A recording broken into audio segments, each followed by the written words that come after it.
ગુજરાત 18 લાઈવમાં આપનું સ્વાગત છે। 10 દિવસનું આતિથ્ય માણ્યા બાદ ડભોઈ ખાતે ધામધૂમપૂર્વક ભક્તોએ શ્રીજીને વિદાય આપી। આનંદ ચતુર્દશી એટલે કે સર્જનહાર ભગવાન ગણેશજીની 10 દિવસ ઉત્સાહપૂર્વક સેવા કર્યા બાદ વિસર્જન કરવાનો દિવસ।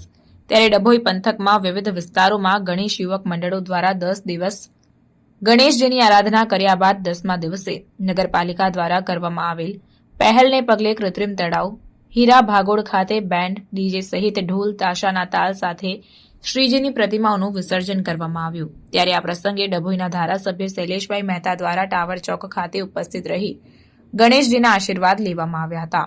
ગણપતિ બાપ્પા મોર્યા પૂજા વર્ષી લવકર્યા ના નાદ સાથે ડભોઈ દર્ભાવતી ગુંજી ઉઠ્યું હતું। 10 દિવસની આરાધના બાદ 10મા દિવસે આનંદ ચોદસના દિવસે ગણેશજીનું વિસર્જન ભક્તો દ્વારા કરવામાં આવે છે। ત્યારે ડભોઈ નગરના વિવિધ ગણેશ યુવક મંડળોના શ્રીજીની વિસર્જન યાત્રાઓ નીકળી હતી અને ડભોઈ નગરના વિસર્જન યાત્રા રૂટ વડોદરી ભાગોળથી હીરા ભાગોળ કૃત્રિમ તળાવ ખાતે વિસર્જન કરવામાં આવ્યું। પોલીસ વિભાગ દ્વારા ડીવાયએસપી આકાશ પટેલ, પીઆઈ કેજે ઝાલા સહિત પોલીસ સ્ટાફ દ્વારા વિસર્જન રૂટમાં ચુસ્ત પોલીસ બંદોબસ્ત રાખવામાં આવ્યો હતો। તો ધારાસભ્ય શૈલેષભાઈ મહેતા, પાલિકા પ્રમુખ બિરેન શાહ, ડોક્ટર બીજે બ્રહ્મભટ્ટ, શશિકાંતભાઈ પટેલ સહિત નગર અગ્રણીઓ દ્વારા ટાવર ચોક ખાતે શ્રીજીની પ્રતિમાઓને ફૂલહાર અર્પણ કરી આશીર્વાદ લેવામાં આવ્યા હતા।